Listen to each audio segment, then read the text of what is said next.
I use the opportunity to welcome you and thank you from the bottom of my heart for coming and wanting to share whatever I have to say. I hope you'll find it profitable. I want to thank my friend here, Carol. She did the PowerPoint, as you'll see, and it was something she offered me. It's unbelievable. The work that it took, you have no idea. And I won't tell you because you think that we are a little bit stupid.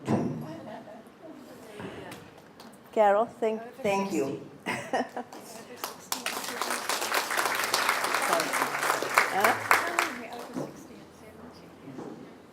My friend is asking me to tell you that I'm over 60 and 70.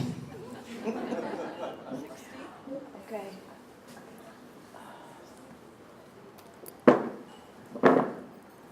Right, so are we ready?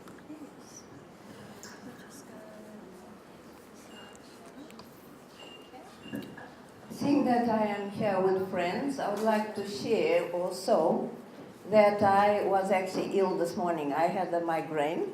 They are my friends. Just keep me in balance. And so I might be a little bit not all compos mentis, as they say, but hopefully it will all come right. We trust in the Lord.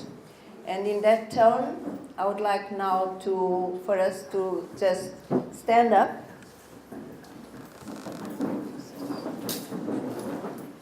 And I would like to call for the blessings of the providence of God to this meeting, that you will open our hearts and our minds, and whatever you want to come out of this will happen. Thank you, Lord. Amen.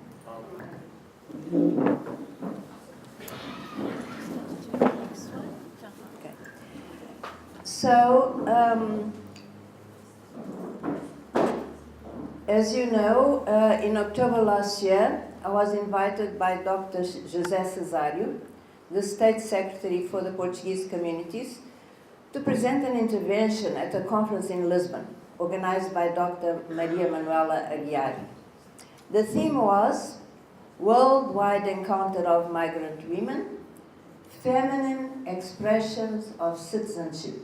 So my talk is based on this, on feminine expressions of citizenship. The title of my work was Pathways for Peace. The tale, the dialogue, and what else? I was part of a literary panel organized by Dr. Maria Beatriz Rocha Trindade. What follows is based on what I read at the conference, but it's much more comprehensive and has many more slides. At the conference, I showed 10 slides, and here you will see. I would like to start by reading this poem dedicated to my son, Mário Manuel, Portuguese immigrant. Shocked and broken-hearted, the colonialists were leaving the land that had given them birth. Others, of rights more righteous, were claiming it and to them denying to their culture's pride the right. Downtrodden, despised, surprised, their rejection and emotion mixed with tremulous attempts to break the night of their ignorant confusion. The discontent or anxious, broken, hurt, despised, like new Jews, a rucksack on their back, their children clutched to their knees, plunged into skies and seas, crossing borders in search of a new motherland. Some, settling in the prosperous sister land across the border, would find success. Some, others, only disillusion. And families were in this way, dispersed, diverted, alienated by conflicting, perplexing, provoking ideas. New formidable waves arose, like those which in times gone by their ancestors bravely faced when by the gigantic Cape of Storms awesomely faced. And like them, proud, dignified, against those wondrous waves they kept offering their powerful and generous chests, where always beats strong and honest their heart. As you might know, the Portuguese migrants in South Africa came mainly from the island of Madeira, about 80%. Many came illegally, sometimes even inside crates full of shrimps, some dying in the process. According to general consensus, in the early 90s, there were about 500,000 Portuguese immigrants in South Africa, including, of course, illegal ones. This implies that at the time, the Portuguese were the third major white population group after the Afrikaans and English groups. The other Portuguese came from Portugal and later from Angola and Mozambique, the latter pushed by the wars of liberation. Most didn't even speak English, but with faith and courage, they adapted, working hard, some even suffering the trauma of having a family member killed in the wave of crime that invaded the country, and which ironically is causing a new wave of migration. Those Portuguese who joined Protestant churches soon made friends with South Africans, while those who attended Portuguese Catholic churches, like the Church of San Jose in Durban, kept more their culture. Religion can help both integration as well as disintegration. The family was their great support, but unfortunately, their descendants sometimes don't even understand Portuguese, and the aging women immigrants often feel quite isolated. I was born in Lourenço Marques, now Maputo, in Mozambique, and I came to South Africa in 1976, 2 years after the takeover by Frelimo. As I wrote in my novel, Under a Swirling Sun, the last straw was when the government decided to nationalize Marx Brothers Boys College, where our children were studying. The brothers were ordered to leave the premises within 3 days.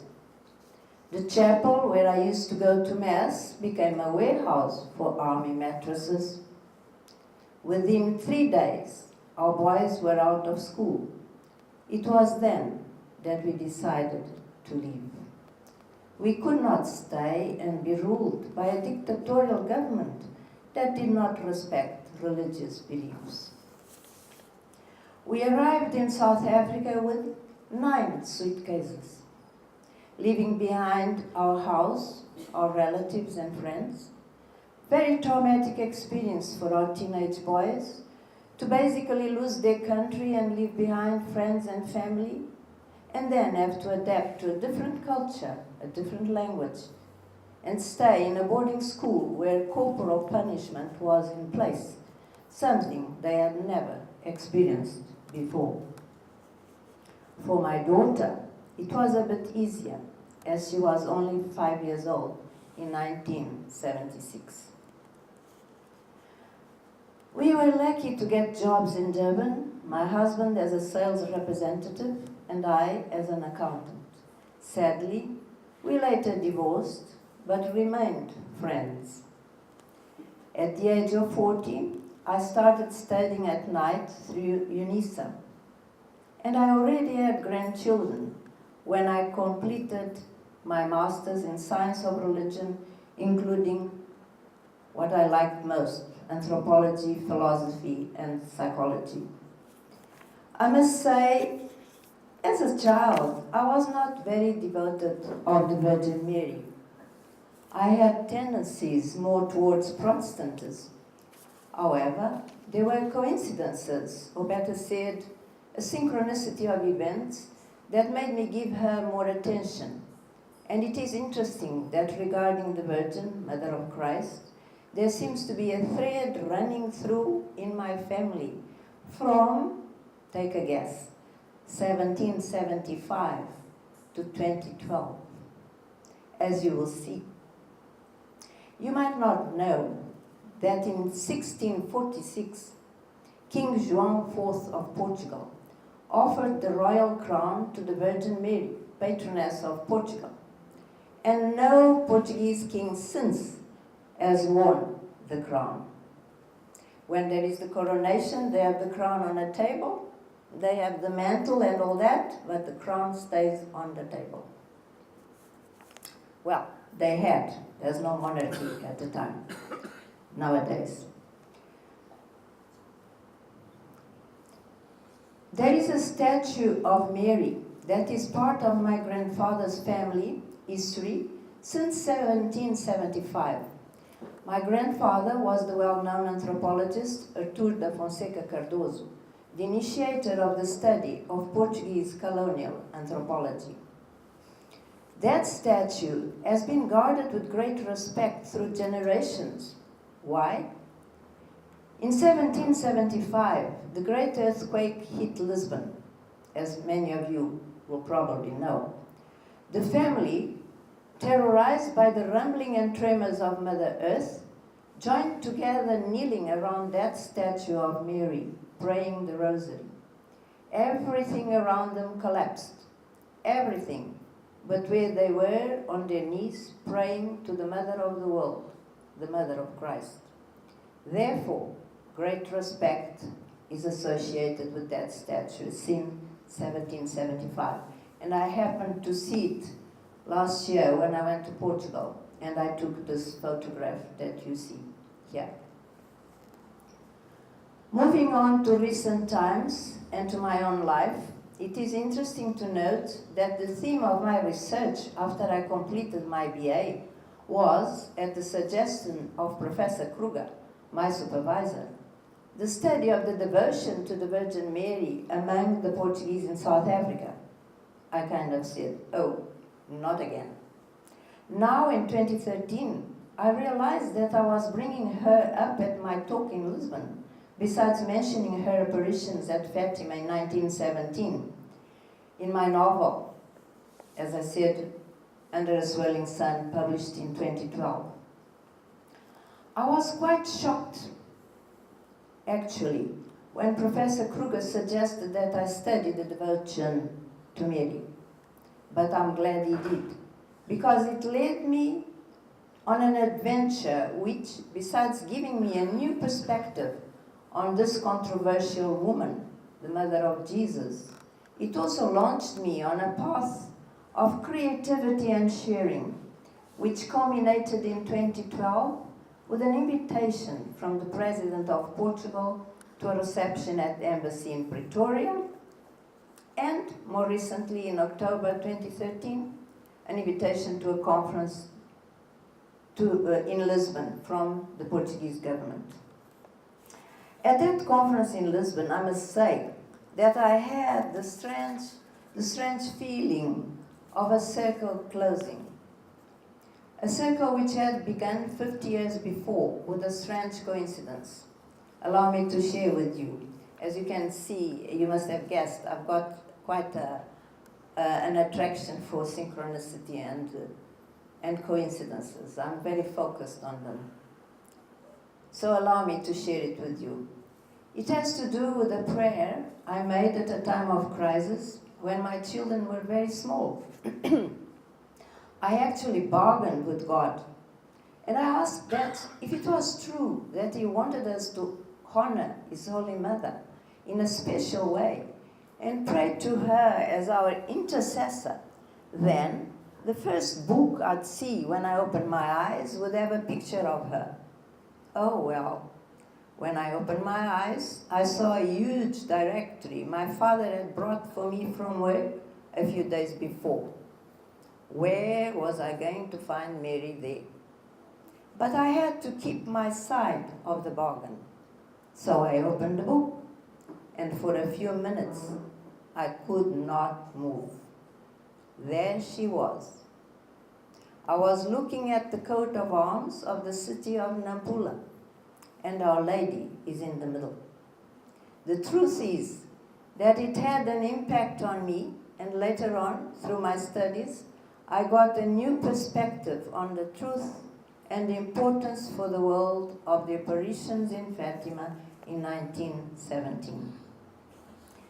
It is said that synchronicity happens when we walk the path we were born to be in.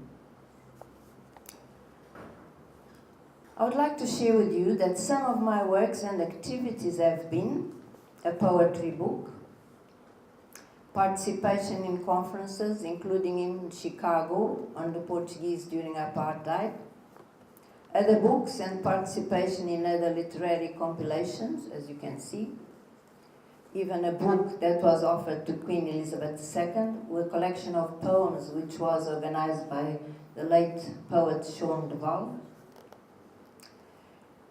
And besides professional work as writer, teacher, translator, accountant, and lecturer, and I'm pleased to see that one of my students is here today, but you can't see her, Carol, on the slide. Thank you. And I was also president of the Portuguese Women's League in Durban and initiator and coordinator of their book project. We all know that the young today are certainly more knowledgeable, but experience is also knowledge. And clubs, plays, art exhibitions, and other projects usually aim at attracting young people and to contribute towards a better understanding between the generations. That was also the purpose of the book Pathways of Feeling, published by the Portuguese Women's League in South Africa, the Liga. It is a collection of stories written by Portuguese women in Africa, the first collection of the kind in South Africa, and the result of many meetings and creative writing workshops in Durban, Pretoria, Johannesburg, and Cape Town. The Liga, at my suggestion, I think some of you will recognize yourselves here. I can see Gilda there, at least, and she's there as well. Maria São João, I think she didn't manage to come. She's here. Oh, good. She's here. Wonderful. Now, the League, at my suggestion, decided to offer the proceeds of all sales to a Portuguese old-age home. The project saw the light of the day thanks to the sponsorship by a Portuguese bank, the Millennium BCP. The bank insisted that the copyrights be given to that Portuguese old-age home in Johannesburg, and we accepted. The book launch took place in Johannesburg. In Durban, the Liga immediately sold many books on their behalf. But regarding sales in Johannesburg, it remains a mystery. We don't know. Their reply was that they had no obligation to report. The Portuguese newspapers also chose to remain silent. Unfortunately, in all societies, negative feelings crop up and lead to apparent failure. But telling tales does open channels of communication with ourselves, with each other, and with the public. And by writing their stories, those Portuguese women did contribute to a new understanding of the Portuguese, generally seen as the stranger, the stereotypical owner of the cafe, the Catholic who barely spoke English, or even worse, seen as competition, being a good and specialized worker. Surely they should be seen as fellow human beings, dragged out of their lands for reasons of survival, a sister or a brother. Incidentally, as you well know, xenophobia has raised its head again. But in South African newspapers, there were complimentary reviews like this one in the Natal Mercury by Ingrid Kumalu, which I think is here with us today. Ingrid Kumalu, would you like to stand up? All right. You will laugh, cry, and think in a different way about immigrants after reading this delicious compilation of stories. That was in the Natal Mercury in 2009. There was also a report on the Maristella News, and we had afterwards a launch at the DHS here in Durban. So, I think you'll agree that the book, after all, was not a failure. Now, regarding the rainbow butterfly, it's a story written to help my 5-year-old grandson Sebastian, who was preoccupied with death, and which draws on a spiritual experience I had at the time of the tragic death of my son Paul Jorge, may he rest in peace. The effect it had on Sebastian and later on children at an orphanage was extraordinary, and the teachers were amazed with the transformation of the pupils. Orphans who usually were distant now smiled, were doing drawings of butterflies and rainbows, and wanted to share the tale with others. That led to us getting a subsidy for its publication from the Department of Education and Culture. So sharing has the power to inspire and to heal. The book was also translated into Zulu and was eventually presented as a play. It was a community venture that brought together different cultures. As we can see, next one. You can see there was the Zulu with the vuvuzelas, and this before the World Cup. So we were already making them famous. And there's Professor Enzo Locastro, teaches violin. There are the Indian teachers that were part of my Rainbow Butterfly project, the ones that actually pushed me to ask for a subsidy, and so on. And of course, Mrs. Bengo of the Department of Education, and Peter Court is quite well known.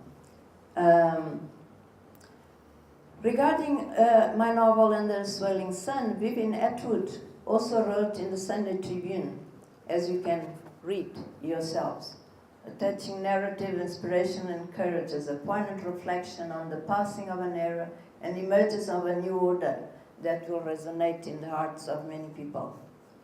Another feather in the cap for the Portuguese community occurred when, in the 2011-2013 school curriculum for South Africa, it was included 2 poems by a Portuguese, namely A Walk Through the Woods and TV and the Rest. These poems play on the freedom of choice and the controversial effect of technology. It is said that politicians do wars, but writers change the world. In this era of conflicting ideas, dialogue and writing is more pertinent than ever. Some interesting events I was fortunate to be part of were a poetry afternoon at Mary Neal with Live Poets Society, Brett Biles and other poets and musicians, a meeting at Diaconia with Archbishop Early and the Patriarch of Lebanon, participating in women's workshops at UDW Center for Constructive Theology, where I worked. At the Center for Constructive Theology, where I worked at UDW. And in April 2013, I was honored with an invitation by Betty Govenden, Dr. Betty Govenden. Someone must be in distress. Not yet. Some interesting. Okay. In April 2013, Betty Govenden invited me to a workshop held at UKZN with literary tourism students to introduce them to Portuguese writers. So I went together with some of the women that wrote for Pathways of Feeling. At this workshop, one of the students, Andilin Dlovo, took an interest in my work and asked me to be the theme of his research project, as you can see. Now, to continue on the theme of communication and its implications, we all know that movies, videos, and television are powerful means of communication. We might not realize is that they are also powerful means of spreading virus of the mind. Virus of the mind, as Richard Brodie explains in his interesting book, are the so-called memes, ideas which infiltrate the subconscious and influence our attitudes without us even realizing it. For example, I recently saw a reporter on TV saying that scientific materialism will save humanity. The world is much better now there is no slavery, no so many wars. I was stunned. How many wars have we had in recent times? What shall we say of the trafficking of children for prostitution, even now, in our time?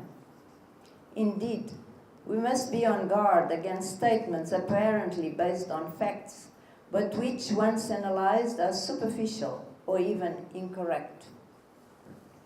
Peter Hitchens, a British journalist, was a Christian who later converted to materialistic socialism. He lived in Russia for years and later in Somalia, and he was shocked by the moral degradation of the Russian and Somalian populations and their governments.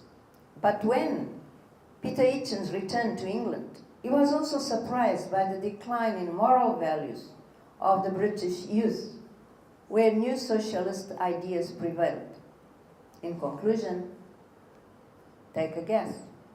He reconverted to Christianity. And in response to a book written by his communist brother, Christopher Hitchens, he wrote The Rage Against God.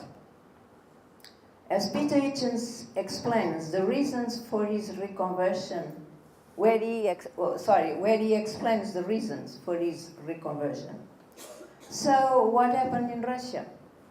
Since 1917, the people became actually poorer and alcoholic more than before. How many people have been murdered in the name of Marxism?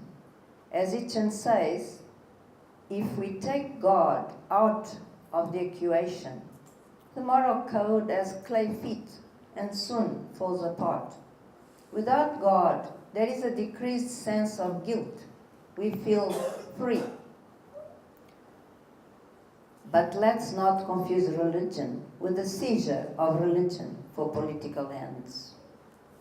After the fall of apartheid, there was also a lack of interest in religious education, even sometimes eliminated.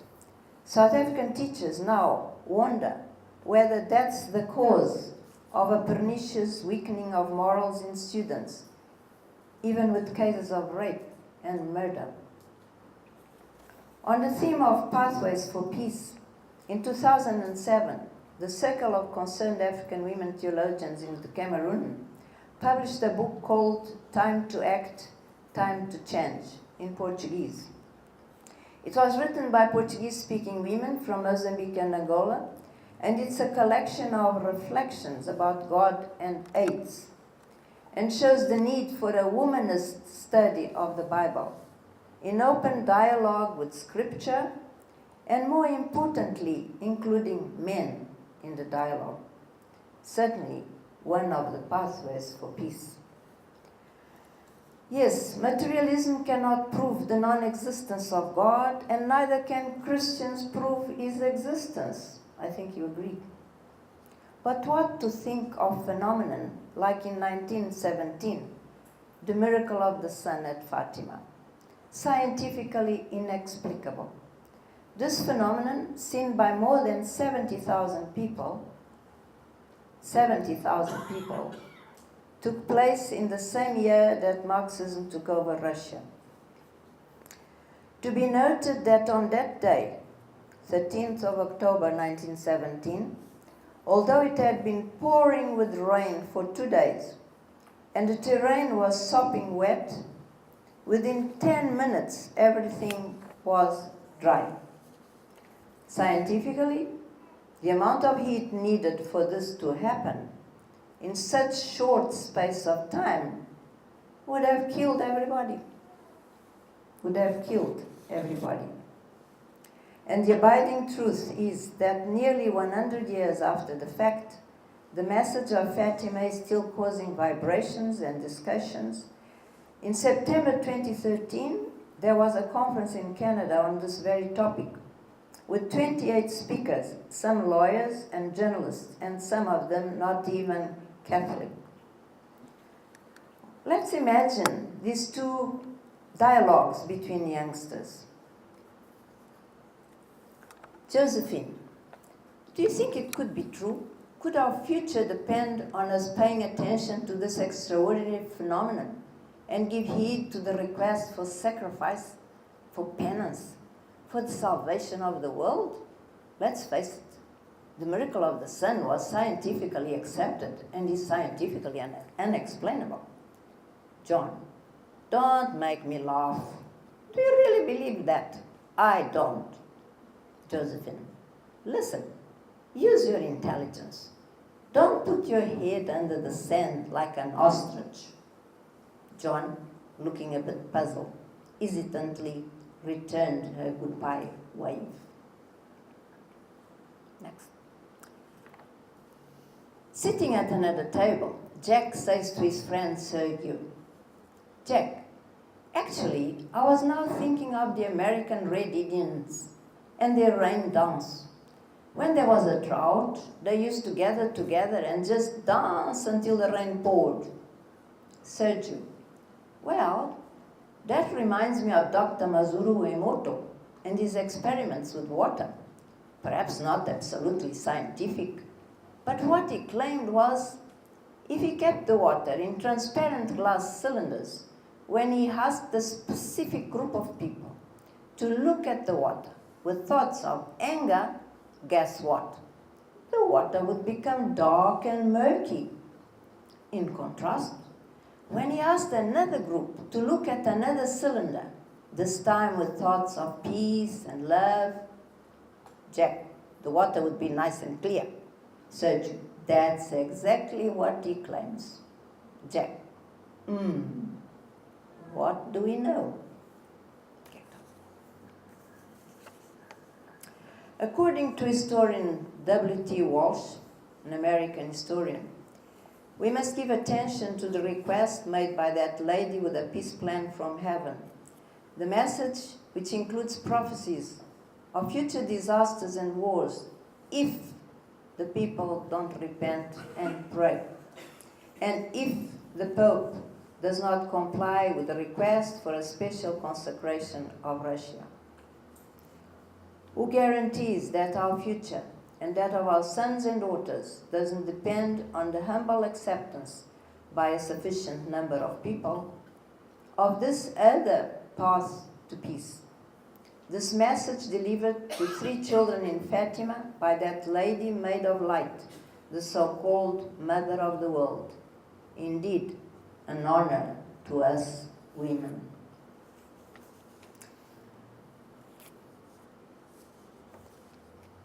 Some comments for those interested. Please don't leave.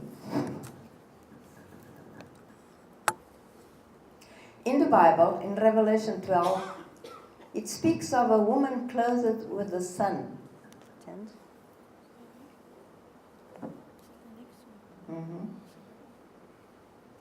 A great and wondrous sign appeared in heaven, a woman clothed with the sun, with the moon under her feet and a crown of 12 stars on her head. The dragon stood in front of the woman who was about to give birth. She gave birth to a son who will rule all the nations. The woman fled to a place prepared for her by God, and there was war in heaven. Michael and his angels fought against the dragon, and the dragon and his angels fought back. Then the dragon was enraged at the woman and went off to make war against the rest of her offspring, those who obey God's commandments and hold to the testimony of Jesus. And the dragon stood on the shore of the sea. This calls for patient endurance and faithfulness on the part of the saints. Much closer to home, some of you might know of a place in KwaZulu-Natal called Ngome, near Ishawe. Between 1955 and 1971, a nun, Sister Reynolda May, experienced 10 apparitions of the Virgin Mary, who identified herself as Mary, Tabernacle of the Most High. On one occasion, the lady told her that there were 7 springs in the forest nearby, and those springs were indeed found. Little wonder then that this is now a well-known place of pilgrimage in South Africa. Thank you and be blessed. Thank you very much for your patience. And again, thank you very much to Carol for the work that she put in. As you can see, it's a combination of things and pictures that no one has an idea how many hours it took over, I think, 6 months. Unbelievable. And I hope that somehow I didn't waste your time and you are pleased with what you heard. Thank you.